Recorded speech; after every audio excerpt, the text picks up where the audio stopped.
चलिए, आज का जो पेपर है वह 11 जनवरी 2022 का है। सीडीपी करेंगे, जो मतलब जितना जल्दी हो सके इसको खत्म करेंगे। आप लोग बताते चलिएगा, फटाफट फटाफट करना है, समय कम लगे और प्रश्न ज्यादा हो। प्रश्न है प्रथम, ट्रिक से भी चलेगा, आप लोग ट्रिक का भी इस्तेमाल करिएगा और हम बताते चलेंगे आपको ट्रिक। एक बच्चे के विकास की प्रगति को उसकी उम्र के बच्चों के विकास की दर से तुलना करके सटीकता से मापा जा सकता है। किसी भी बच्चा के बारे में आप सटीकता नहीं बता सकते हैं कि वो आगे चल के क्या करेगा। बचपन में बदमाश होता है, बाद आगे चल के बहुत अच्छा हो जाता है। सुने होगा कोई कोई बच्चा के बारे में, तो ये सटीकता से किसी का आकलन नहीं कर सकते हैं, गलत है। बी बोला, तर्क बोला कि विकास का स्वरूप और गति सभी बच्चों के लिए एक समान रूप होता है। सबके लिए एक समान जब होता, सबका बुद्धि समान होता, सब कोई कंपटीशन निकालता, सब कोई सीटर निकालता। ये दोनों बात गलत हो गया। आप मार सकते हैं आराम से। डी पर चला गया प्रश्न। नेक्स्ट प्रश्न है कि एक बच्ची फुटबॉल खेलना सीखने से पहले कूदना छलांग मारना सीखती है। हम आपको एक बार ट्रिक बताए थे कि यह काम करने से पहले, ये ट्रिक है, ये दिमाग में बैठा लेना है। ये काम करने से पहले ये काम करता है, या स्कूटी चलाने से पहले साइकिल चलाता है। तो इस प्रकार का प्रश्न है कि ये काम करने से पहले ये काम करना, समीप दूरामुख होगा, और 100% नहीं 200% गारंटी। उत्तर आपका बी पर। नेक्स्ट कहता है कि निम्नलिखित में से विकास के बारे में कौन सा कथन सही नहीं है। तो विकास के बारे में भाई फर्स्ट बोला, आनुवांशिक पर्यावरण से तो होता है। विकास का कुछ हद तक अनुमान लगा सकते हैं बच्चे के बारे में कि हाँ ये बच्चा आगे चल के कुछ करेगा, तो अनुमान कुछ हद तक लगा सकते हैं। विकास की दर एक समान और सार्वभौमिक होती है। एक समान जो वर्ड है ये गलत है, और यही आपका उत्तर सी पर हो गया। अब कथन कर पाइए, बच्चे अपनी संस्कृति में व्यवहार करने के उपयुक्त तरीके अपने दोस्त और मीडिया जैसे स्रोतों से सीखते हैं। बात सही है, बच्चा अपने दोस्त से भी सीखता है, मीडिया से भी सीखता है। सामाजिकरण एक प्रक्रिया है जो बहुत से औपचारिक और अनौपचारिक साधनों के जरिए होता है। बस सही है। औपचारिक में कौन आएगा? विद्यालय, मीडिया, और अनौपचारिक में आपका परिवार आएगा। तो दोनों माध्यम दे दिया है, इसलिए सही है। और याद रखिएगा, अगर इसमें केवल औपचारिक रहता तो ये तर्क गया काम से, ये तर्क भी गलत होता।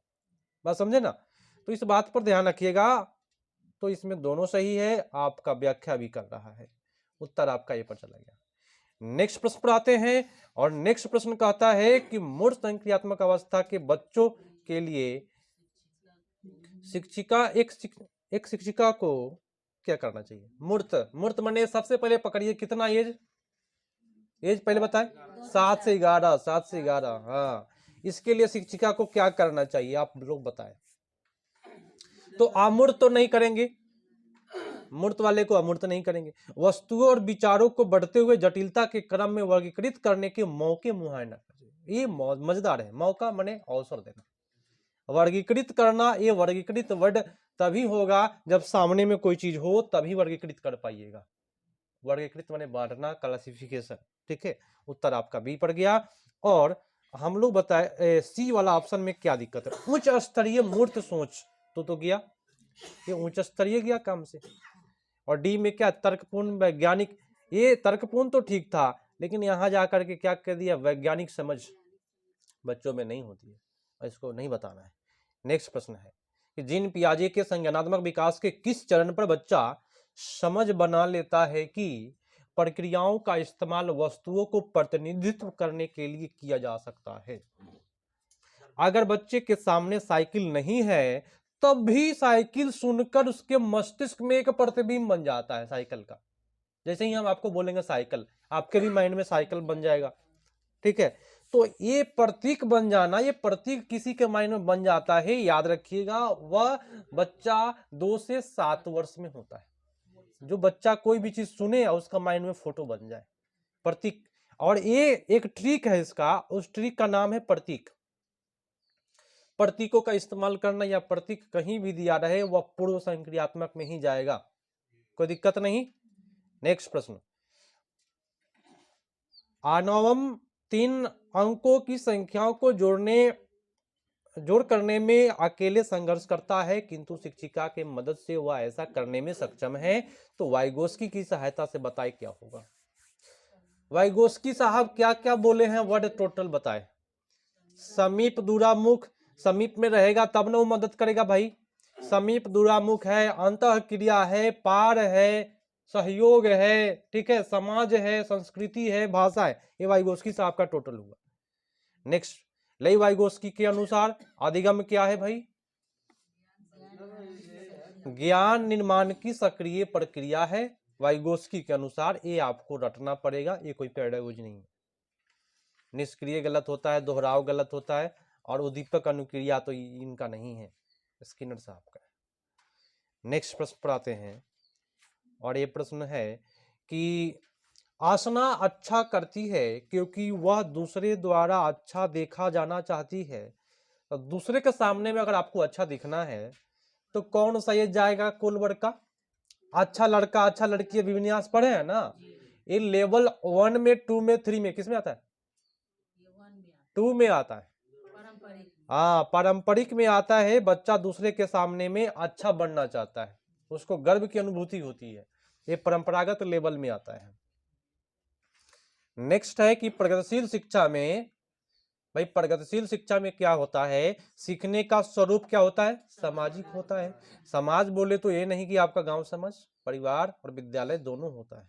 पाठ्य पुस्तक एकमात्र यहाँ गलत है, पूरी तरह से गलत है, और मानकीकृत आपका गलत है। तो इस प्रकार के वर्ड अगर आप करेंगे तो बहुत सारा भंडार बन जाएगा नेगेटिव पॉजिटिव का। राष्ट्रीय शिक्षा नीति 2020 किस पर बल देती है? लचीला बहुस्तरीय, लचीला होना चाहिए और बहुस्तरीय। बहुत मजेदार है, यहाँ पे आपका उत्तर चला गया, ए इज द राइट आंसर। और बाकी आपका ऑप्शन में केवल लगा हुआ है, मानीकरण लगा हुआ है, और अस्मरण लगा हुआ है। ये 3 वर्ड मैंने घेर दिया है, ठीक है। ऑनलाइन में आप लोग इसको नोट कर लीजिएगा।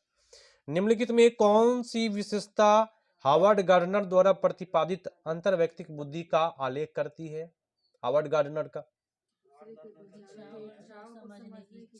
अंतर्वैयक्तिक, सबसे पहले अंतर्वैयक्तिक बुद्धि समझिए, एक अनुस्वार के बारे में बोले जिस पर एक अनुस्वार ऊपर हो वो दूसरे के लिए होता है, हावर्ड गार्डनर साहब बोले हैं। तो आपका उत्तर डायरेक्ट चला गया सी पर, ठीक है। वाइगोस्की के संरचनावाद में किसकी भूमिका अहम है?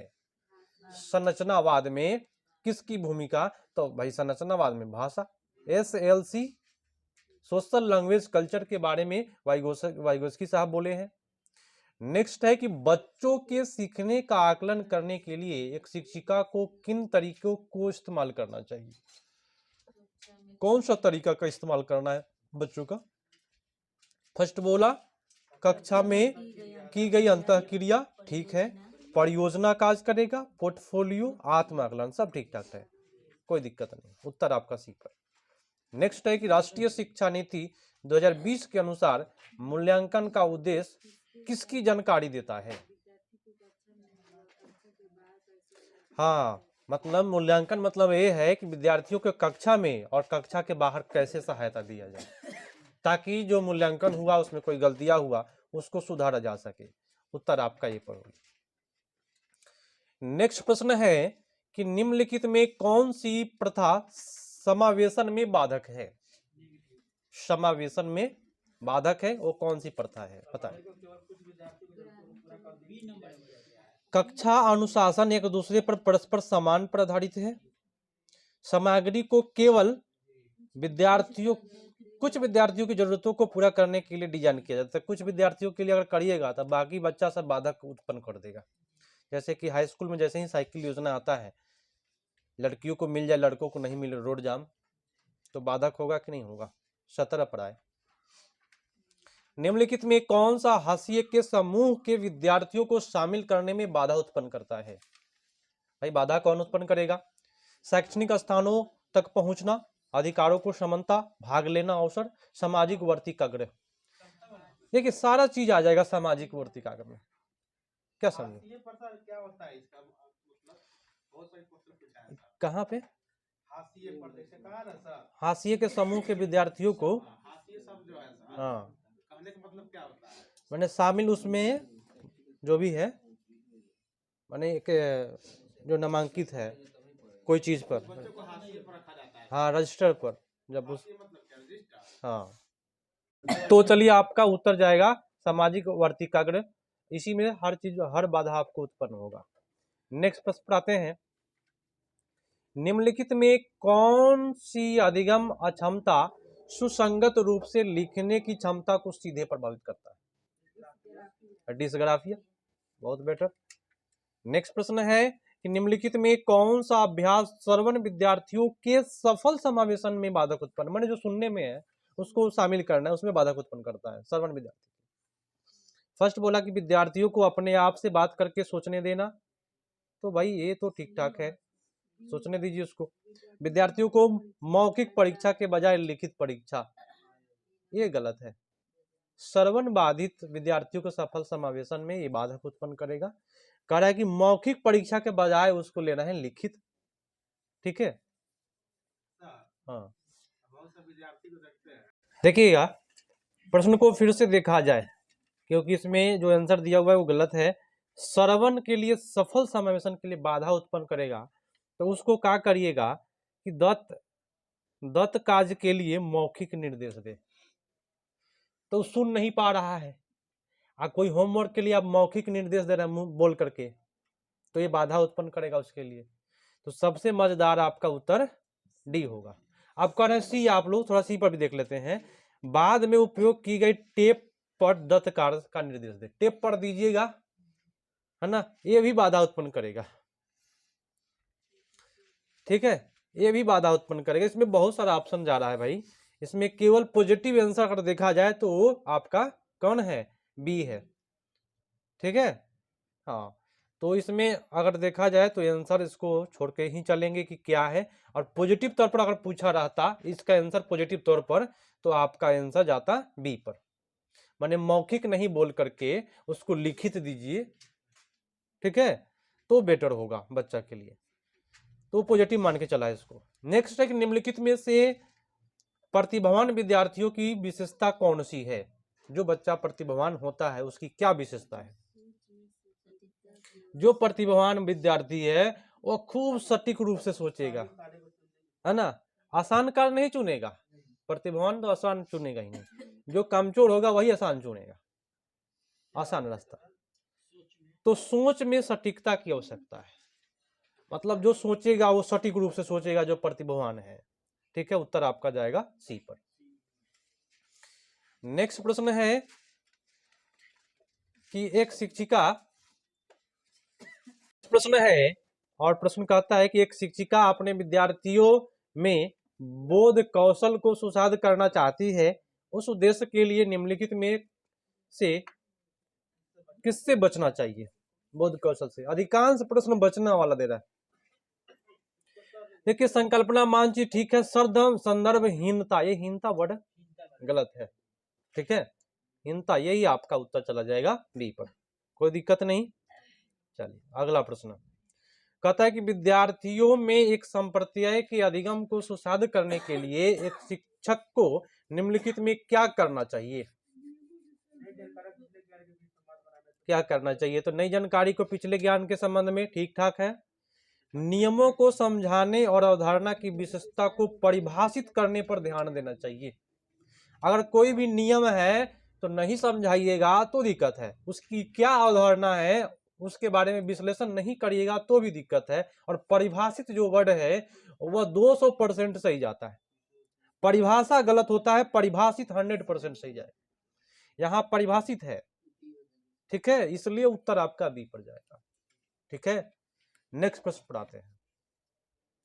नेक्स्ट प्रश्न है कि निम्नलिखित में से कौन सा कारक अकादमिक प्रदर्शन में विद्यार्थियों की सफलता के लिए जिम्मेदार नहीं है? क्या नहीं?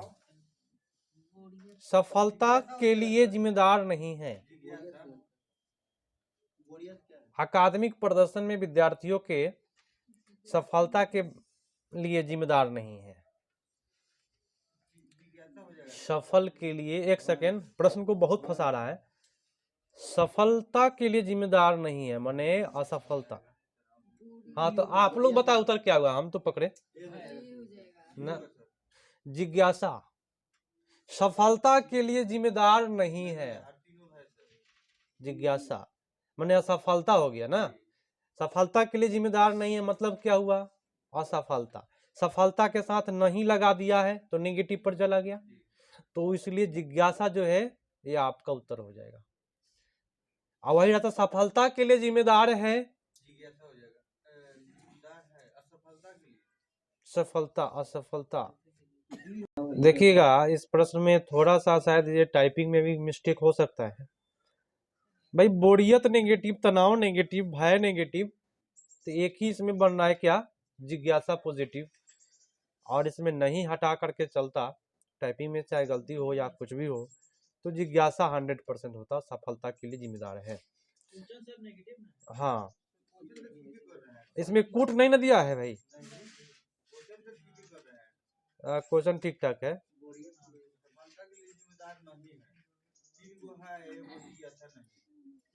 जिज्ञासा है ना सफलता के लिए, इसमें है ना कूट होगा, समझे, जिसके वजह से गलत हो रहा है। और कूट इसको छापा नहीं है क्योंकि दूसरे पेज में आ गया है। बात समझ में आ रही है ना आपको, इसको छापने में गलती किया है। तो इसमें 3 ऑप्शन होता, बोरियत और क्या था, तनाव था, अभय, ये तीनों ऑप्शन रहता, वो सफलता के लिए जिम्मेदार नहीं है। नेक्स्ट, एक प्रत्यय को पढ़ाते समय एक शिक्षक एक ऐसा उदाहरण दे रहा है जिसमें उस प्रत्यय से जुड़ी श्रेणियां की सबसे महत्वपूर्ण मूल विशेषता है। ऐसे उदाहरण को डैश कहा जाता है। क्या कहेंगे इसको, भ्रांतिया, एक गैर उदाहरण, एक अपवाद, तीनों नेगेटिव है, एक आधरूप। अब हमारी बात सुनिए, समस्या को पढ़ते समय एक शिक्षिका ऐसा उदाहरण दे रही है जिसमें संप्रत्यय से जुड़ी श्रेणियां की सबसे महत्वपूर्ण मूल विशेषताएं हैं।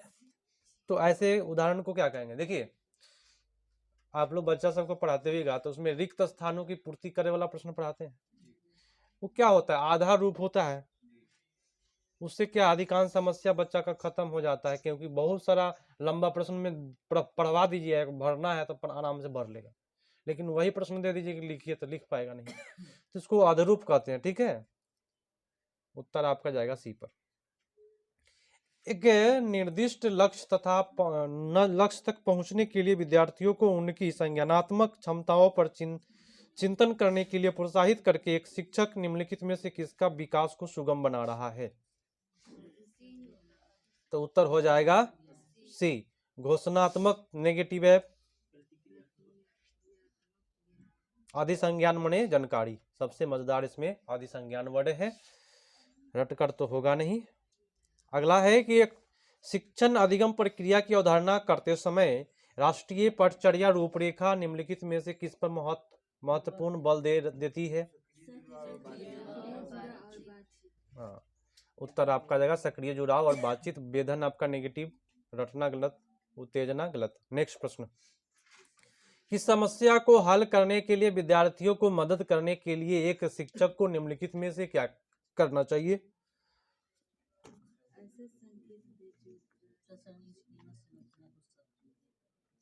क्या करना चाहिए, फर्स्ट बोला कि असंगत गलत है, बी में क्या गलत है, नकल करने की बात है, ऐसे संकेत दे जो प्रासंगिक स्कीमा को सक्रिय कर दे। जैसे कि हम आपसे कोई चीज पूछे, संकेत दे दिए और फटाक से ना बता दिए। स्कीमा माने आपकी जो सूचना का जो पैकेट है उसको स्कीमा कहते हैं। सूचना का एक छोटा पैकेट क्या कहलाता है, स्कीमा। नेक्स्ट, अभिकथन कहता है कि शिक्षण अधिगम प्रक्रिया के दौरान एक शिक्षक को विद्यार्थियों को उनकी भ्रांतियों और वैकल्पिक अवधारणाओं को साझा करने का अवसर देना चाहिए। बात सही है। भ्रांतियां वैकल्पिक अवधारणाएं हमेशा आधारहीन होती है, ये गलत। ये वर्ड लगा दिया आधारहीन, जिसके वजह से ये तर्क गया काम से। उत्तर आपका चला गया ये सही, और गलत सी पर। अधिगम असहायता लाचारी तब महसूस होती है जब विद्यार्थी यह मानता है कि, क्या मानता है, क्या मान लेता है विद्यार्थी,